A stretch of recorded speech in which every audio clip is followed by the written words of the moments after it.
नमस्कार, मी प्रतिभा. How to cook इझीमध्ये तुमचं खूप खूप आणि मनापासून स्वागत. आजची आपली रेसिपी ही सिंपल आहे, सगळेच आपल्या घरी बनवतात, ती म्हणजे आलू पराठा. पण ह्याची खासियत अशी आहे की ही रेसिपी आपल्या एका सबस्क्रायबरच्या ऑन डिमांडने आपण ही बनवणार आहोत. तर आजचा आलू पराठा हा जरा वेगळ्या पद्धतीने मी बनवणार आहे, पण तो चवीला इतका अप्रतिम लागतो तर तुम्ही रेस्टॉरंटमध्ये जाऊन कधीही आलू पराठा खाणार नाही, इतका छान लागतो तो चवीला. तर हा आलू पराठा कसा बनवायचा त्यासाठी लागणारं साहित्य आणि कृती पाहूया.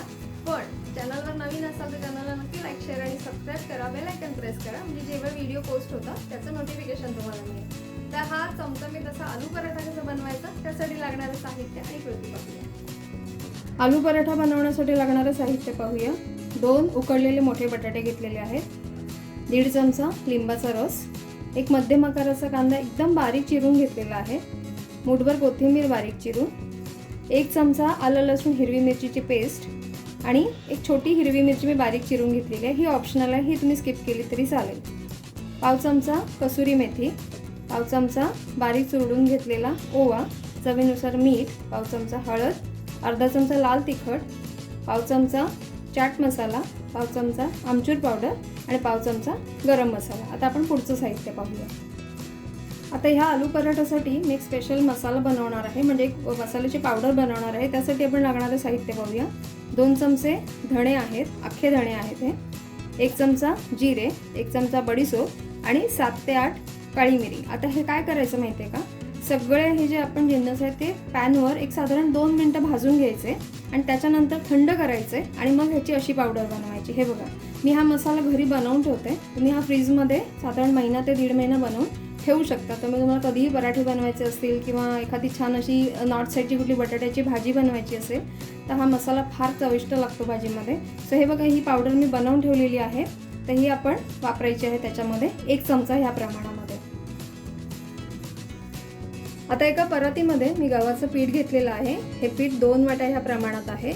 आता हे आपण मळून घ्यायचं आहे. त्यासाठी मी आता याच्यामध्ये थोडंसं मीठ घालते, थोडंसं मिक्स करून घ्यायचं आणि जसं आपण पोळीला पीठ मळतो त्याच्यापेक्षा थोडंसं घट्ट पीठ मळायचं आहे. आता थोडं थोडं पाणी घालायचं आणि पीठ आपण छान असं मळून घ्यायचं. पीठ व्यवस्थित मळून झालेलं आहे. मी खूप हार्डही नाही खूप सॉफ्टही नाही मळलेलं, व्यवस्थित असं झालेलं आहे. आता याला आपण 10 मिनटं रेस्ट करूया. आता आपण पराठ्यासाठी लागणारं स्टफिंग कसं बनवायचं ते पाहूया. एका बाउलमध्ये आता आपण सगळे जे जिन्नस कट करून ठेवले होते, मसाले घेतले होते ते सगळे घ्यायचे आहेत. त्यासाठी सगळ्यात आधी घ्यायचा कांदा. कांदा एकदम बारीक चॉप करा, कारण पराठा लाटताना अजिबात मग तो डिस्टर्बही होत नाही आणि चव पण छान लागते. त्यानंतर कोथिंबीर भरपूर घाला, अप्रतिम चव लागते त्याची. मिरची आणि आलं लसूण हिरव्या मिरचीची पेस्ट. त्यानंतर कसुरी मेथी, गरम मसाला, चाट मसाला, आमचूर पावडर, लाल तिखट, ओवा आणि हळद आणि चवीनुसार मीठ. त्यानंतर लिंबाचा रस आणि आपण जो मसाला मी तुम्हाला दाखवला होता हा मसाला आपण 1 चमचा ह्याच्यामध्ये घालणार आहोत. हा बघ, फार छान चव लागते ह्याची. नक्की तुम्ही हा करून बघा मसाला. आणि आता हे सगळे जिन्नस आपण मिक्स करून घ्यायचे.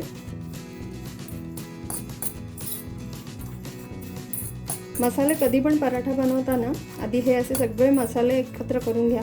कधी कधी काय होतं, स्टफिंगमध्ये मसाले एक साईडला राहतात आणि जे मेन जिन्नस असतो म्हणजे बटाटा असो पनीर असो तो एक बाजूला होतो, मग टेस्ट त्याची लागत नाही छान. हे असं जर करून घेतलं ना तुम्ही तर पराठा अगदी चविष्ट बनतो. हे सगळे मसाले सगळीकडे व्यवस्थित लागतात पराठ्याला. तर आपण सगळे जिन्नस एकत्र छान असे मिक्स करून घेतलेले आहेत. आता ह्याच्यामध्ये आपण बटाटा कुस्करून टाकायचे. तर हा बटाटा आहे तर मी हातानेच कुस्करते आणि ह्याला जनरली तुम्ही प्रयत्न करा की हातानेच कुस्करून टाका, कारण हाताने कुस्करल्यानंतर त्याचं टेक्स्चर फार छान बनतं. किसू नका बटाटा ह्याच्यामध्ये, किसलात ना फार सॉफ्ट होतं असं ते. आणि स्टफिंग सगळं जेव्हा आपण पराठा बनवतो लाटत असतो तेव्हा बाहेर येतं. आता हे आपण असं छान कुस्करून घेऊ बटाटा. तुम्ही मॅशरच्या साहाय्याने कुस्करलात तरी चालेल. आणि सगळे जिन्नस आपण याला लावून घेऊया. सगळे जिन्नस छान असे मिक्स झालेले आहेत. बटाटा तुम्ही पाहू शकता मी खूप पेस्ट केलेली नाही आहे त्याची आणि खूप मोठे मोठे पीससुद्धा ठेवलेले नाही आहे, कारण मोठे पीस ठेवलेत तर ते लाटताना प्रॉब्लेम होतो आणि पराठा आपला फाटतो. सो आता हे बघा थोडं थोडं टेक्स्चर असं जाडसरच आहे, पण हे लाटताना अजिबात डिस्टर्ब नाही करणार. सो आपलं स्टफिंग तयार आहे. आता आपण पराठे लाटायला घेऊया. आता पराठा लाटण्यासाठी हे बघा मी एक मोठी पोळी बनवतो तेवढ्या आकाराचा गोळा घेतलेला आहे. याला आधी आपण थोडंसं कोरडं पीठ लावायचं आणि आपण याला थोडंसं लाटून घ्यायचं आहे. हे बघा अगदी थोडंसं लावलं आहे मी आणि याला थोडं प्रेस करायचं आणि छोटीशी त्याची पोळी बनवून घ्यायची.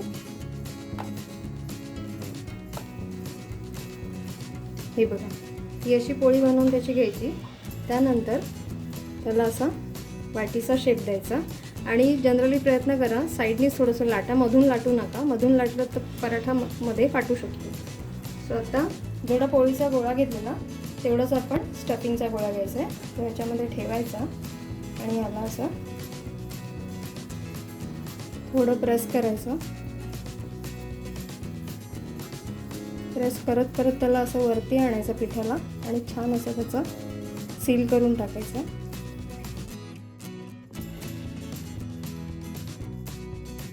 जराला एक्स्ट्रा वरती आलं पीठ तर ते काढून टाका. आता पराठा इथे मध्येच अडवतो.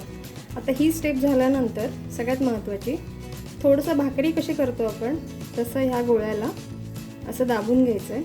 त्याचं कारण असं महत्त्वाची टिप आहे. त्याचं कारण असं आहे की इथे मध्ये सगळं स्टफिंग असतं. आपण लाटलं की ते एक बाजूला सरकू शकतं, म्हणून हा असा जो गोळा आपण स्टफ केल्यानंतर बनवतो त्याला थोडंसं असं प्रेस करून घ्यायचं. आता ह्याला आपण लावायचं कोरडं पीठ आणि पराठा लाटून घेऊया. त्याला कोरडं पीठ लावून पण थोडंसं असं प्रेस करायचं आहे.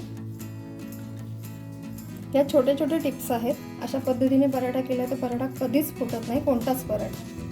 सो आता ह्याला आपण अगदी हलक्या हाताने हळूहळू फिरून असं लाटून घ्यायचं आहे आणि पराठा कधीही जोरात लाटायचा नाही. आणि दुसरी महत्त्वाची गोष्ट पराठा पातळसुद्धा लाटायचा नाही.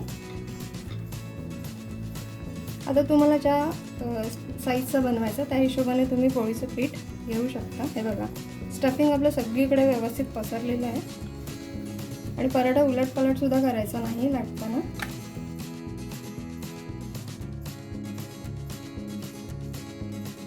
ह्याच्या कडा आहेत ह्या अशा आपण थोड्या जाडसर असतात तर खाताना पीठ लागू शकतं. सो आपण थोड्याशा पातळ म्हणजे व्यवस्थित लाटून घ्यायच्या.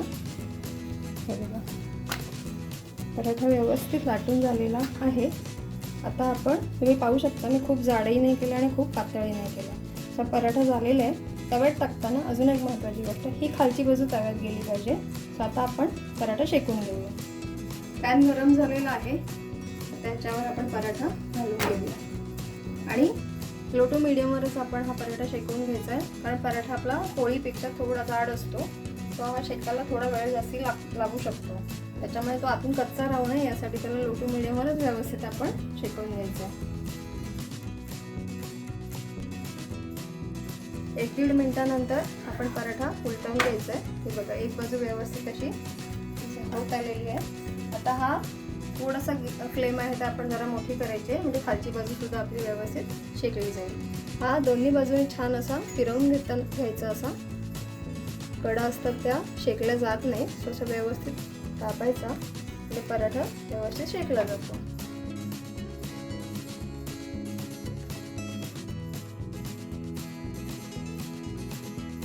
पराठा व्यवस्थित शेकलेला आहे. हे बघा छान असा रंग आलेला आहे आणि खरपूस सुद्धा झालेला आहे. वरून खरपूस आणि आतून असं सॉफ्ट असा पराठा आहे. आता इथे अजून एक महत्त्वाची टीप, जेव्हा तुम्ही पराठा काढता तव्यातनं तेव्हाच तूप लावायचं आहे. तूप जाळायचं नाही कधीही कुठल्या पराठ्याला आणि त्याची टेस्ट निघून जाते. आता आपण हे काढणार आहोत. या वरच्या बाजूला मी व्यवस्थित तूप लावून घेते. तुम्हाला जर खालच्या दोन्ही बाजूनी तूप लावायचं असेल तर तुम्ही तव्यातनं काढून नंतर तुम्ही तूप लावू शकता. ते बघा भरपूर असं छान शुद्ध असं तूप लावलेलं आहे आपण सगळ्या पराठ्याला. आणि पराठा असा यम्मी आपला पराठा तयार झालेला आहे. त्याला आपण काढून घेऊया.